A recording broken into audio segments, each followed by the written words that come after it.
ആശാ സമരത്തെ മറ്റ് ട്രേഡ് യൂണിയനുകൾ ഒറ്റപ്പെടുത്തിയെന്ന് സമരസമിതി. പഠനത്തിനായി ഒരു സമിതിയെ വെക്കാമെന്നുള്ള സർക്കാരിന്റെ ആരോഗ്യ വകുപ്പിന്റെ ആശയം മുന്നോട്ട് വെച്ചതും മറ്റ് ട്രേഡ് യൂണിയനുകളാണ് എന്നാണ് സമരസമിതി നേതാവായ എസ് മിനി പറയുന്നത്. ഇത് ആശമാരുടെ നിലപാടിന് വിരുദ്ധമാണെന്നും എസ് മിനി പറഞ്ഞു. ഞങ്ങൾക്ക് പിന്തുണയൊക്കെയായിട്ടാണ് ട്രേഡ് INTUCയുടെ ഒരു പ്രസ്താവന വന്നത്. സമരത്തിന് പിന്തുണയായിട്ട് എല്ലാവർക്കും അറിയാം, 53 ദിവസം വലിയൊരു സമരം നടത്തിയതിൻ്റെ പശ്ചാത്തലത്തിലാണ് അങ്ങനെ ഒരു ചർച്ച പോലും വിളിച്ചു ചേർത്തത്. അതിനകത്ത് സമരത്തിനില്ലാത്ത 4 ട്രേഡ് യൂണിയനെ വിളിച്ചിരുന്നു. ഞങ്ങളതിനെ എതിർത്തില്ല. പക്ഷേ വളരെ ഗുരുതരമായൊരു പ്രശ്നം എന്ന് പറയുന്നത്, അവിടെ ഞങ്ങൾ വെച്ച ഞങ്ങളുടെ ആവശ്യങ്ങൾ ചർച്ച ചെയ്യുന്നതിന് പകരം അത് മാറ്റിവെച്ചുകൊണ്ട് എല്ലാ പ്രശ്നങ്ങളുടെയും പരിഹാരമായ ഒരു കമ്മിറ്റിയെ നിയോഗിക്കാനായിട്ടുള്ളൊരു പ്രപ്പോസൽ അവിടെ വന്നു.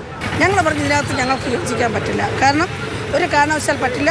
1000 രൂപയിൽ നിന്ന് 7000 രൂപയെ വർദ്ധിപ്പിച്ചത് ഒരു കമ്മിറ്റിയുടെയും പഠനത്തിൻ്റെയും അടിസ്ഥാനത്തിലല്ല. വിരമിക്കാൻ ആശാവർക്കർമാരെ 62 വയസ്സിൽ പിരിച്ചുവിടാൻ തീരുമാനിച്ചത് ഒരു കമ്മിറ്റി വെച്ചിട്ടല്ല. യഥാർത്ഥത്തിൽ അതിനൊക്കെയായിരുന്നു കമ്മിറ്റി ആവശ്യമുണ്ടായിരുന്നു. അതൊന്നും വെച്ചിട്ടില്ല. പിന്നെ PSC അംഗങ്ങൾക്ക് കൊടുത്തത് കമ്മിറ്റി വെച്ചിട്ടാണ്. KV തോമസിനെ ഇത്രയും വർധന വരുത്തിയത് ഏത് കമ്മിറ്റി തീരുമാനിച്ചിട്ടാണ്? ജിബിൻ JB വിവരങ്ങളുമായി നമുക്കിപ്പം തിരുവനന്തപുരത്ത് സമരസമിതിക്ക് കൂടെയാണ് ജിബിനുള്ളത്. ജിബിൻ, ഈ ആരോഗ്യമന്ത്രിയുമായുള്ള കൂടിക്കാഴ്ച കഴിഞ്ഞ സമയത്ത് തന്നെ മിനി പറഞ്ഞിരുന്നു, ഇനി ട്രേഡ് യൂണിയനുകളുമായി ഒത്തുചേർന്നൊരു കൂടിക്കാഴ്ചക്കില്ല, ഒരു ചർച്ചയ്ക്കില്ല എന്ന്. കാരണം ഓണറേറിയം വർദ്ധിപ്പിക്കുക, ഈ 53 ദിവസം സമരം ചെയ്തതിന് ശേഷമല്ലല്ലോ ഒരു കമ്മിറ്റിയെ പറ്റി സംസാരിക്കേണ്ടത് എന്നാണ് അന്ന് പറഞ്ഞിരുന്നത്. ആ നിലപാടിൽ മാറ്റമില്ല. ഇനി മുന്നോട്ട് എങ്ങനെ പോകാനാണ് ഇവർ ഉദ്ദേശിക്കുന്നത്? ആര്യ, ഈ മന്ത്രിയുമായുള്ള ചർച്ചയ്ക്ക് ശേഷം മന്ത്രിയുമായി മറ്റ് ട്രേഡ് യൂണിയനുകളും ചേർന്ന് കഴിഞ്ഞ ദിവസം നടത്തിയ ചർച്ചയ്ക്ക് പിന്നാലെ തന്നെ ഈ സമരസമിതി വ്യക്തമാക്കിയതാണ്, മറ്റുള്ളവരുമായി ചേർന്ന് ഒരു സംയുക്ത ചർച്ചയ്ക്ക് ഇനി തങ്ങളില്ല എന്നുള്ള ഒരു നിലപാട് അവർ വ്യക്തമാക്കിയിരിക്കുകയാണ്.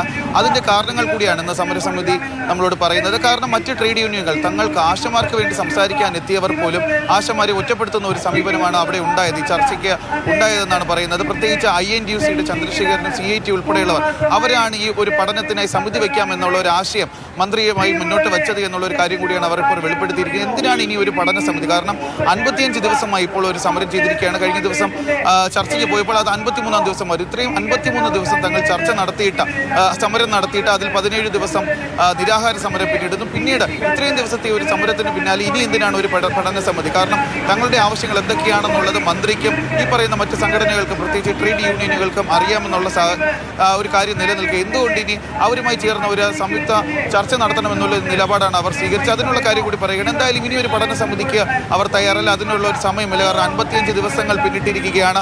ഇനി അവർക്ക് ആവശ്യമെന്നുള്ളത് ഈ സമരത്തിൻ്റെ ഒരു ന്യായമായ പരിഹാരമാണ് അവർക്ക് വേണ്ടത്. ആ പരിഹാരം അവർ പറയുന്നത് 3 ആവശ്യങ്ങൾ മാത്രമാണ്. തങ്ങളുടെ ഓണറേറിയം വർദ്ധിപ്പിക്കുക, വിരമിക്കൽ ആനുകൂല്യം നൽകുക, അതുപോലെ ഇൻസെൻറ്റീവ് വർദ്ധിപ്പിക്കുക. ഈ 3 ആവശ്യങ്ങൾ എന്ന് അംഗീകരിക്കപ്പെടുന്നുവോ അന്ന് തങ്ങൾ ഈ സമരം അവസാനിപ്പിക്കും. അല്ലാതെ ഇനി ഒരു പഠന സമിതിയുടെ ആവശ്യമില്ല എന്നുള്ളൊരു നിലപാടിൽ ഉറച്ചു നിൽക്കുകയാണ് ഇപ്പോഴും ആശമാർ. തീരുമാനം ആരോഗ്യ വകുപ്പിന് മാത്രം കൈക്കൊള്ളാൻ കഴിയില്ല എന്നുള്ളതാണ് മന്ത്രി നിലപാട് വ്യക്തമാക്കിയത്.